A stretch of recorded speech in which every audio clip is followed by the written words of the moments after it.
for surprise. The number of young single men in America is at a record high. This is why. It's because of dating apps. It's dating apps, guys. That's what's ruining dating. It's fucking dating apps. Think about it.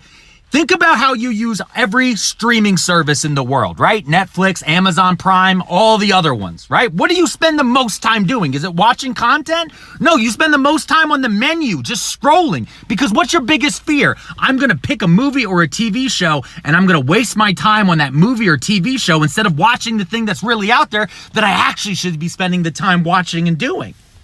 So you just keep scrolling and you get more and more discerning about what you're picking. See, before the internet, you just dated whoever was near you.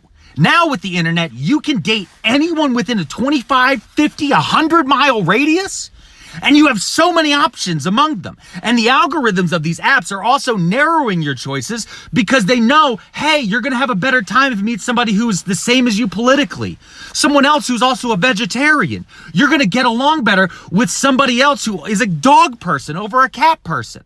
The app isn't letting you take the risk of meeting somebody who is slightly different than you in any of your thoughts or beliefs, and so it's narrowing that for you. And as you meet people who are like you realize, hey, I don't want to be near somebody who's like me.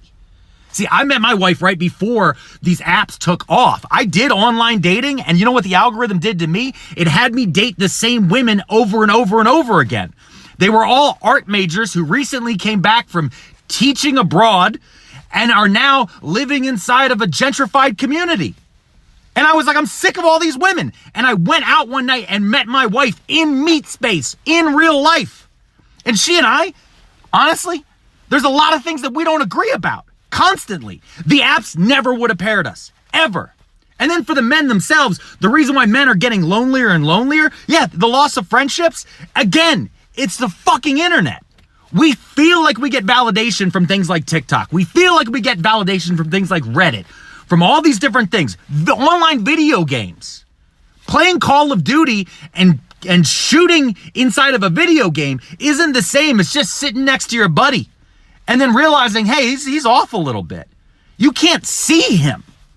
So your friend who is going through an emotional crisis right now, the only thing you're talking to him about is, hey man, we got to push Maine.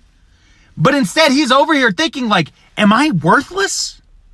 And do we take the time to talk to each other? No, we don't, because we can constantly get validation through these fucking devices that we won't search out for in the real world, ending us in the same exact cycle over and over and over again. I don't know. I'm hungry. I need to eat.